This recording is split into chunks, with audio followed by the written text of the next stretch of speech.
Welcome back. I'm joined by two of our stars of Heathers. Do you want to introduce yourself and who you play? Hi everyone, I'm mhairi and I play Martha. Hi everyone, I'm ailsa and I play Veronica. And I'm very lucky to have you with us this afternoon. Thanks for having me. So I'll talk about your first experience with the show. So I joined Heathers for the tour, which was thank you. And then I came back to do the pro shot and the summer run, and it's been incredible to come back and play Martha again. So yeah, thank you all for your support. I have been here since November, since we opened. Are you our longest serving cast member? Yeah. It sounds like a crime, doesn't it? I know. Longest serving. Like to be released.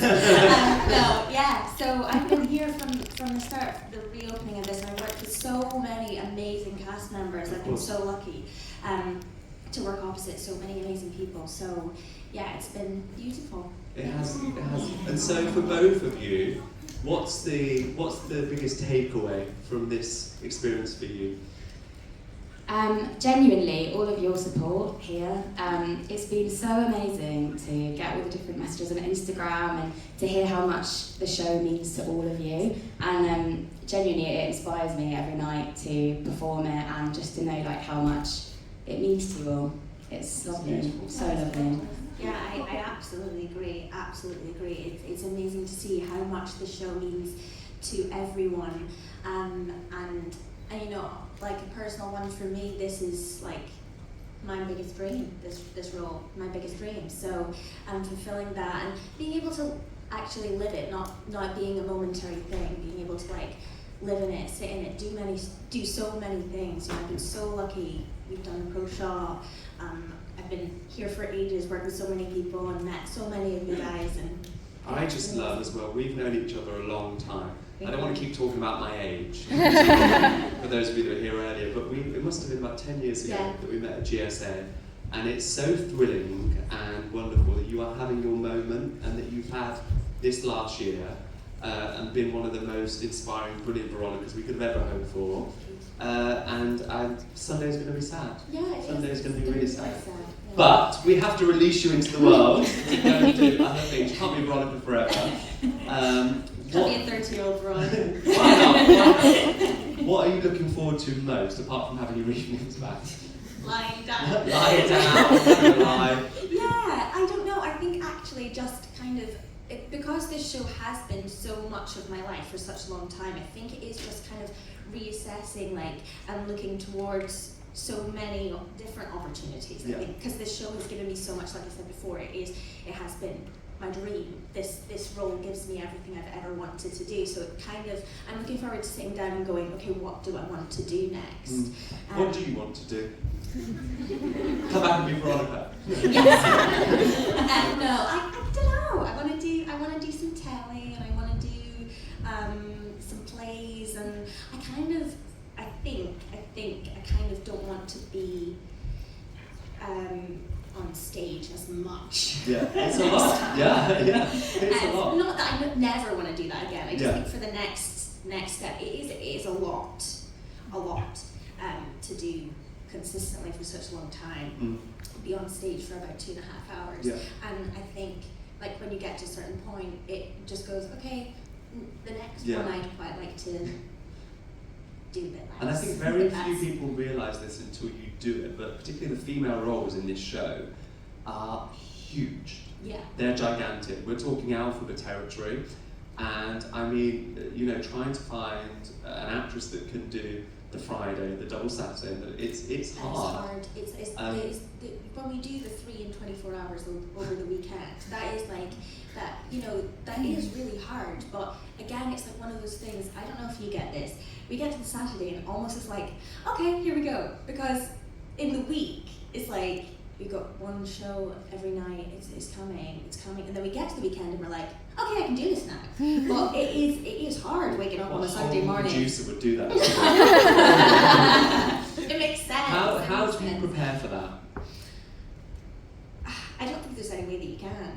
Get on with it. Just do it. Yeah. Just do it, because you want to do it. It's your job, isn't it? it? You just gotta do it. Yeah. You just do it. Yeah, absolutely, absolutely. Let's have some questions from you wonderful lot. So, for you, baby, how do you change your normal Veronica outfit into the blown up Veronica outfit so quickly? Is it magnets like Duke's costume?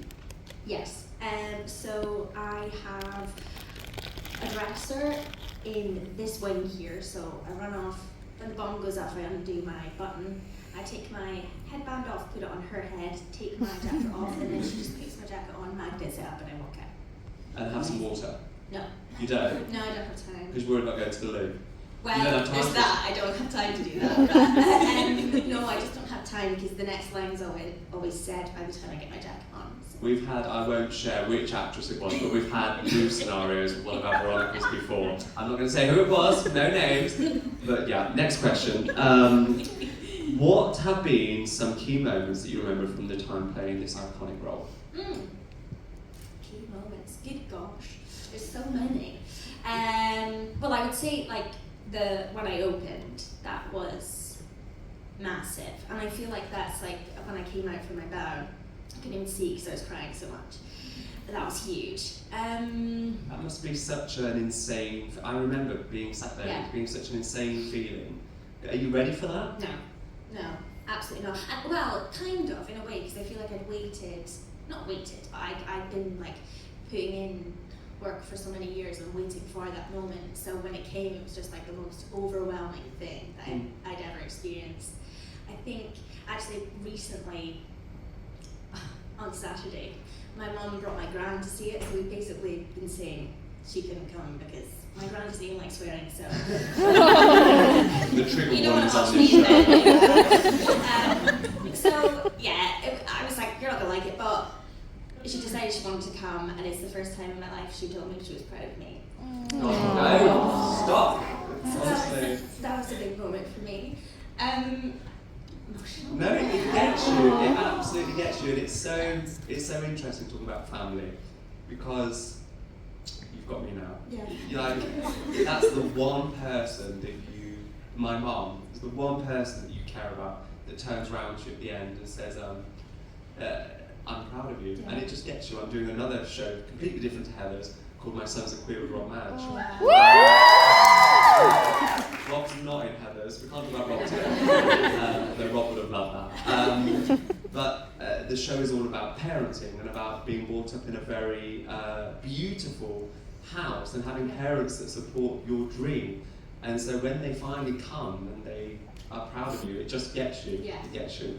I remember in Edinburgh, it was COVID, and my grandma lives in Glasgow, and she hadn't been out in 2 years. And she came to watch the final show in Edinburgh Playhouse, and that for me was incredible. So, To watch it. Absolutely beautiful. talking of Edinburgh, moving on so we don't cry anymore, do you prefer the tour venues or the other Palace audience? Interesting. They're just so different. I don't prefer one or the other.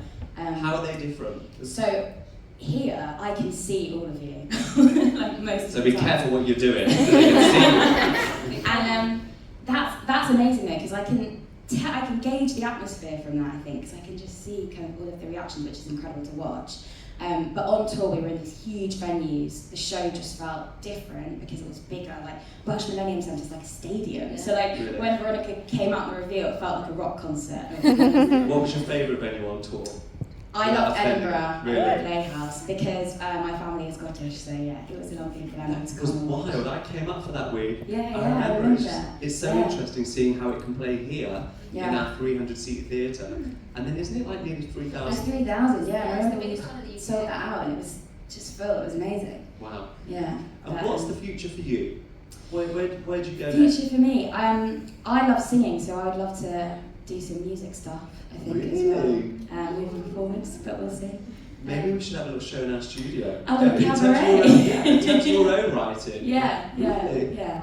You haven't told me this. You're involved. This is amazing. So yeah, that's kind of my plans, I think. Have you started writing yet? Yeah, I started writing during COVID really, had the time to. So yeah, started writing some songs and see Amazing. what happens with that. So Amazing. Here we are.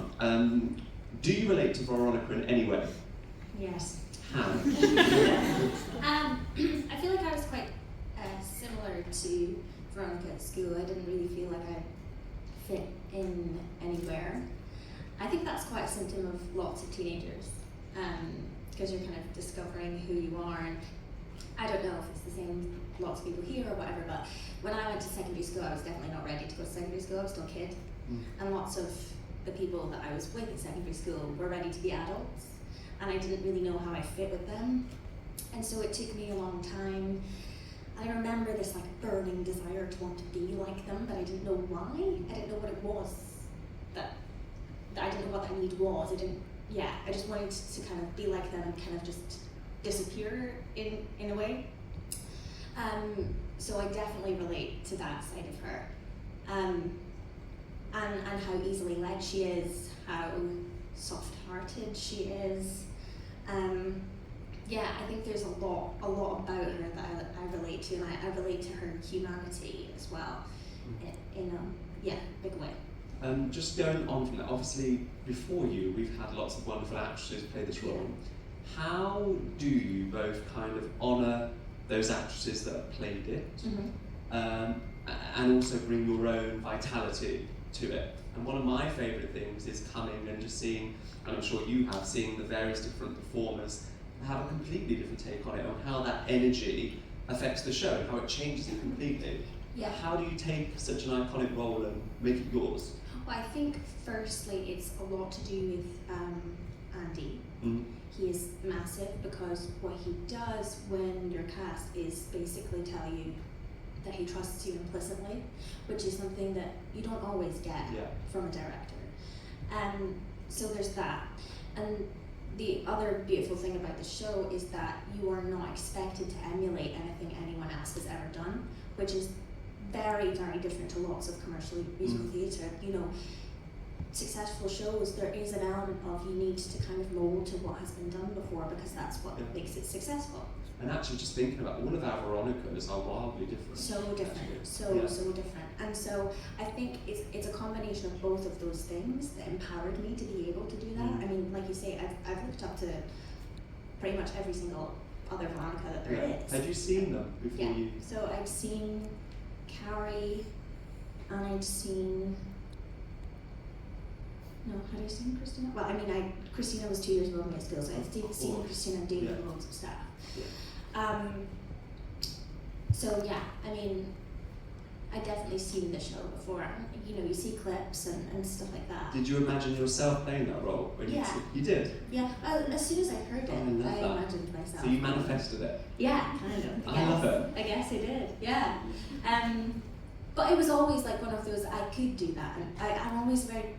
I have to be kind to myself sometimes. I go like, I could do that, but it's okay if it doesn't happen, because this industry is really hard, and you know, you audition for roles time and time and time again, and if it doesn't happen, it doesn't mean that you're not good enough.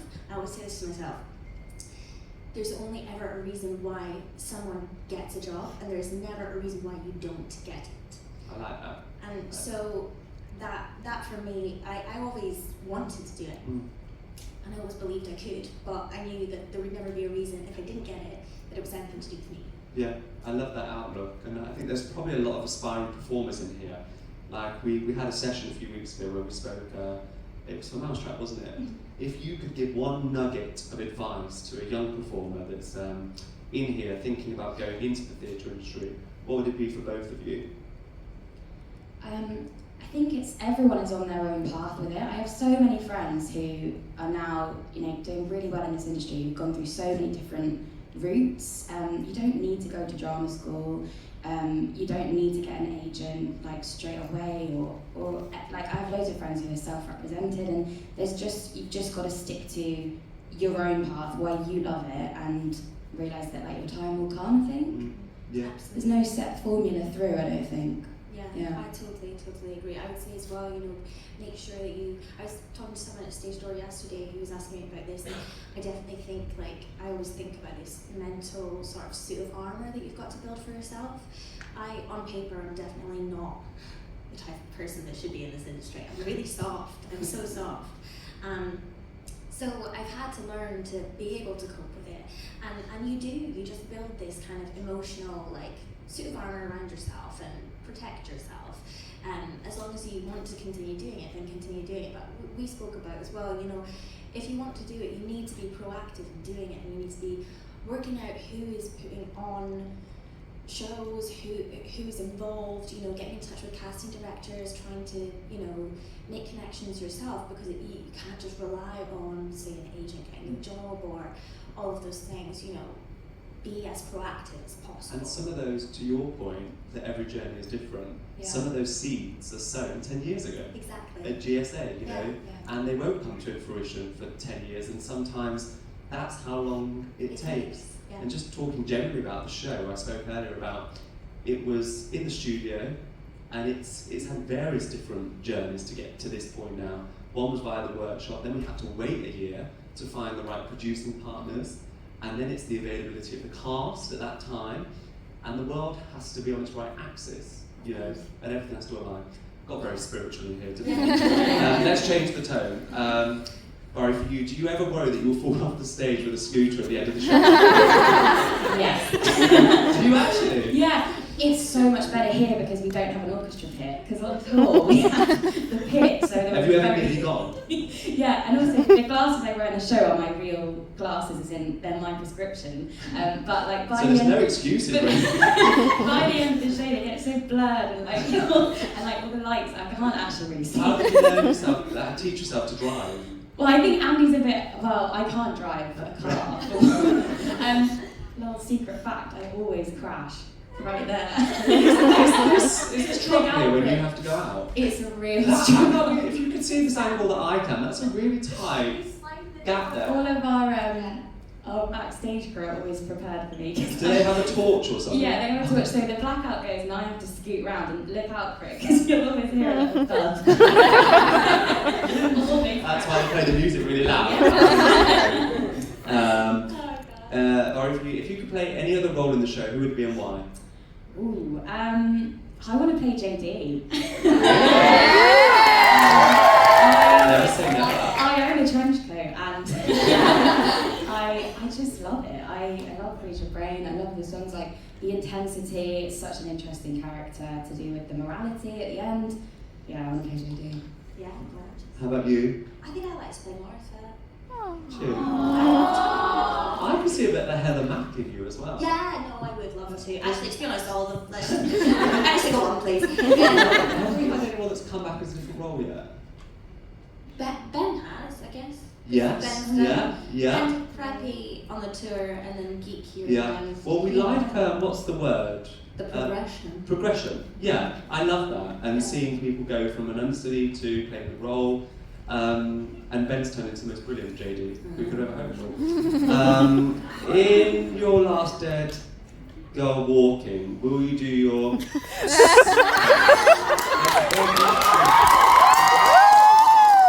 actually discussed this backstage because I didn't know the context of this story. I think we're allowed to share it. Yeah. Yeah, what? Basically, we were doing the filming, and I did it, and Kevin Murphy, who wrote the show, guys, said no. So, no, I So it's not allowed. It's, yeah. You have to tweet It's not Kevin allowed. Murphy if you want it back. If you Not me. want to bring it up, email him. Was there anything else that came out of the filming that vanished? Because it was obviously, I know that you haven't seen it yet, and I know America are getting it first. But when you finally see it, was there anything else that came out of the filming that shifted from what you do in the show to the film? Yeah, and the ending scene with the scooter, because obviously it's a funny moment, but the what to Veronica, we talked about that a lot because the stakes are quite high at that moment to do with whether Martha forgives Veronica. And so the what is always an interesting one of how she feels, because you know, Veronica's being horrible. And that Do you think she does forgive her? Yes. Yeah, I think so. I think that's like Martha's greatest quality, Absolutely. her forgiveness. But that was an interesting thing that came up in the film. Yeah. There were loads of little bits that it was just refining it all for screen, and also, you know, these guys, you gotta remember, these guys have been working on this show for 15 years. This is their baby. So, and this is why it's so important that I can't put that in, because it's theirs, it belongs to them. And so I trust them so much, and I respect them so much. And if they say no, then they say no. They say no. They say no. They say no. No. And the interesting thing, just so you're aware, like the casting of this show is not straightforward. No. There are quite a few decision makers, people that have a say on who plays these roles, because they care so fiercely, which is, the reason why we're here. And like you said, each of them is very different, Andy, Kevin and Larry, but actually joyful and wonderful, and there isn't anything that they do not know about this world. And the origins of each character. We spoke earlier with Lizanne about colour, and how colour is important. And there's a whole kind of world beyond what happens on this stage, isn't there? Yeah. Just talk to us a bit about the first day of rehearsals, so we feel like Andy is here with us. So it was after COVID, so I waited quite a long time to do it, so I was so nervous. But it was like a year, wasn't it? Yeah, it was a year, and Andy's just the funniest person ever. I mean, he just makes you laugh, he puts you at ease. We all sat around in a big circle, so nervous. But then Andy just talked to us for hours about the history of the show, and it was so interesting. I mean, he just knows the world, as you said. Like, every single character, he's got a full kind of backstory. Kevin's like, there's all these notes that they send you just about all the detail. They've thought of all of it. It means so much to them, and it was incredible. I thought, yeah, this is going to be great. In good hands. How about you? What was your first day like? It was quite similar. I remember being absolutely panicked because I was like, we've got so little time, what are we doing? But yeah, it's definitely like he sits down with you and he'll show you videos of things, and like Barry was saying, everything is thought out. So like they go back to the film all the time and they tell us like, so if you've seen the film, he tells us why Betty Finn is deleted and it's Martha now, and lots of reference to like, this is why this happens, and it's so detailed that they just fill you with information. It's like this oversaturation. Well, you two should both do the quiz. Yeah. We'll see. A final question for you both. So, if you could give a piece of advice to the performers coming in to take your role, who you will meet later, hiding somewhere in the building, what would it be? Me first. Go on. Okay. Enjoy it. This show is so like unlike anything else that anyone could imagine. Sorry guys. Imagine. Personally, professionally, it's unlike anything, and just kind of live in the moments that you're in, band together with your castmates and company, be kind, celebrate the amazing people that mean that our show can continue, you guys, and yeah, savor every second. I think I would say Learn how to ride a scooter. Well, Have some driving lessons. but I think Martha is so kind and forgiving, and in the world of the Heathers, to be a Martha and to just remember that she is the kind one, and she's the inspiration, and just to latch into that.